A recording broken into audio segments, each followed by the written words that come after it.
Questão 29 da Unifesp de 2012-1. Ele coloca um esquema para a gente que você tem glicose sendo oxidada e tendo dois compostos com 3 carbonos cada um. Quando a glicose é quebrada, se formam moléculas de ácido pirúvico, né?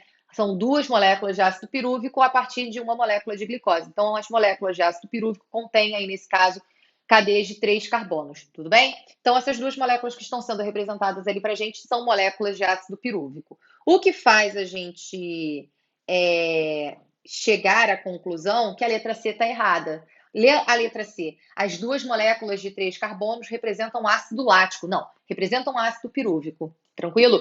Aí, nesse caso, o ácido lático também é uma molécula com 3 carbonos, mas aqui ele está representando a glicólise.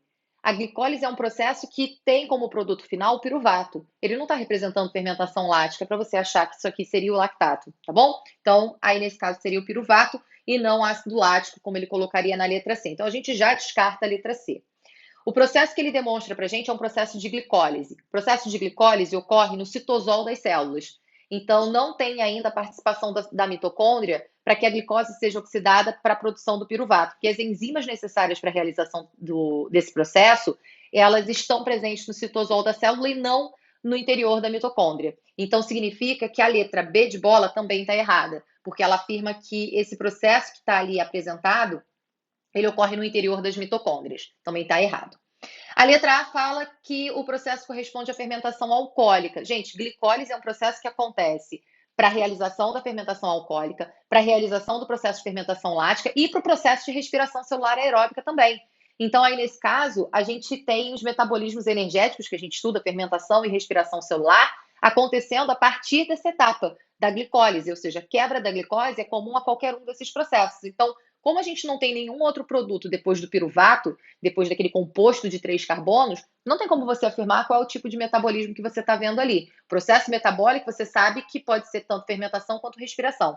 E só. Então, a letra A, para você afirmar que é fermentação alcoólica, você tinha que ter alguma outra informação ali para afirmar isso, né? Você ter a formação de acetaldeído, formação de etanol, para garantir que isso aí seria uma fermentação alcoólica. Como não tem nada disso, como é só uma glicólise, poderia ser uma fermentação alcoólica, como poderia representar o início de um processo que vai ocorrer para fermentação lática ou para respiração celular. Então, a letra A também está errada a fazer essa afirmação. A letra E produz como lucro energético 4 moléculas de ATP. Brenda, eu pensei nessa daí. Tá, gente, quando a gente pergunta assim, o processo de glicólise, quando quebra a glicose para a formação do piruvato, produz quantos ATPs? Você responde 2.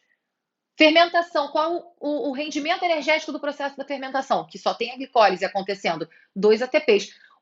Quando a gente fala em 4 ATPs, é porque quando a gente explora o processo inteiro, você vê que ao todo foram 4 ATPs, mas 2 deles foram consumidos durante o próprio processo.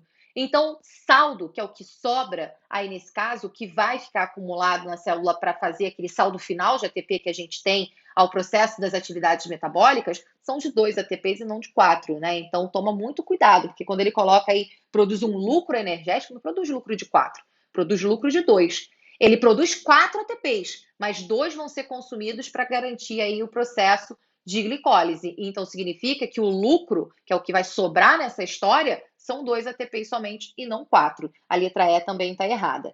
A letra D, que é a nossa resposta correta, transforma 2 moléculas de NAD oxidado, que é o NAD+, em NAD reduzido, que é o NADH. É exatamente isso que vai acontecer, né? Quando a glicose ela é oxidada, a gente vai ter aí, nesse caso, os prótons e elétrons eles sendo levados para poder se ligar a esse NAD, e aí ele fica na sua forma reduzida, né? Então, aí nesse caso, a letra D ela é a opção correta.